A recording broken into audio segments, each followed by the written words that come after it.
Hey everyone. So, actually, I have two stories here.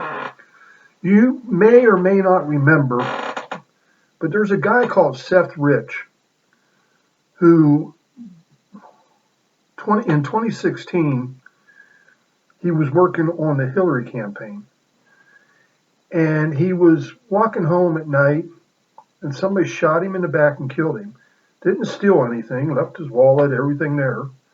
Just shot him in the back and left, and he died.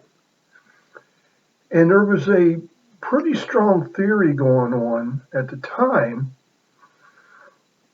or speculation probably would be a better word, that he's the guy that gave Julia Assange all his information, or most of his information. I think Assange got it from a couple different guys.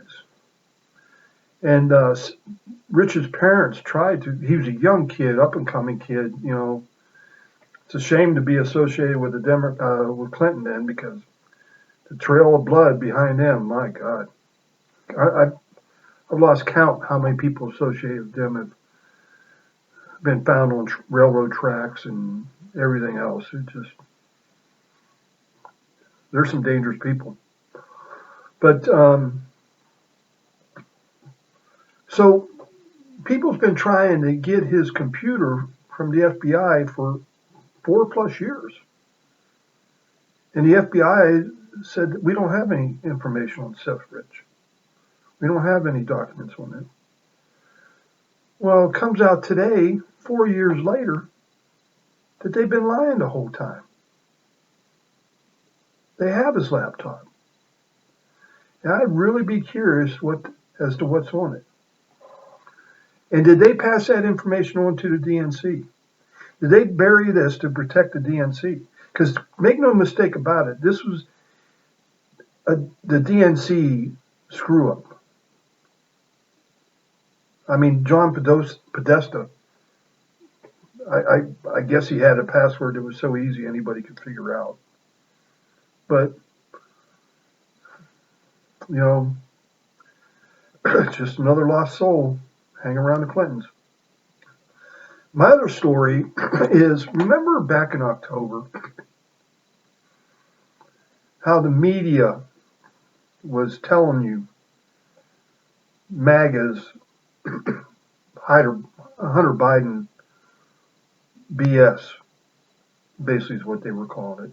Covering up for him, doing everything you can to help him out, keep the story buried.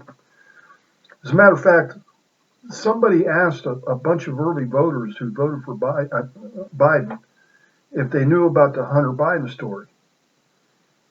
And when they said no, they explained to them what was going on, and they said, I would have changed my vote.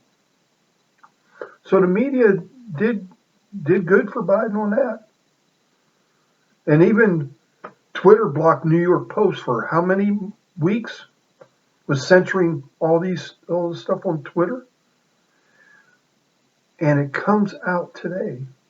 He is under federal investigation. Well, actually, I think it came out yesterday. He is under federal investigation.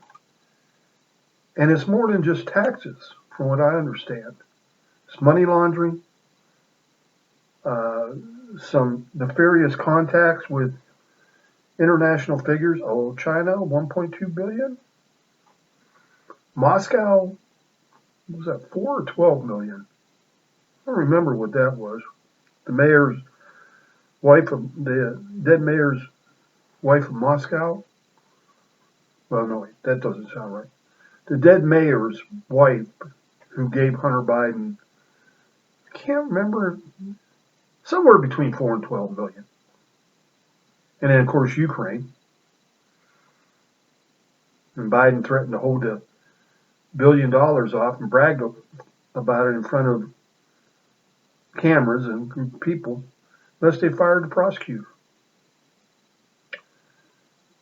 You know, the hypocrisy of the left is unending.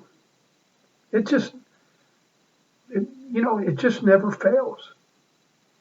It never, ever fails. And the reason I think that is because, see, It's not the crime that matters to Democrats. It's who commits it. If you agree with them politically, then any crime is reasonable and acceptable. And they'll do everything they can to cover it up. That goes, and all the media is an extension of the Democratic Party. Matter of fact, I think you could make a case that the Democratic Party is an extension of the media and now big tech.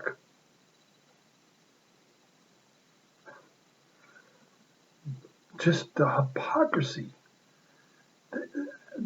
For some of you older Democrats, you blue dog Democrats in here, please don't take this personally because it has really nothing to do with you. But anybody that's a Democrat today, and I'm not saying you should be a Republican. I don't care much more for Republicans than I do to Democrats. But for you to be a Democrat today, you have to be either evil or stupid. And all we got to do is look at our cities. Look at what's happened over the last 6-7 months. How many people's lives have been destroyed?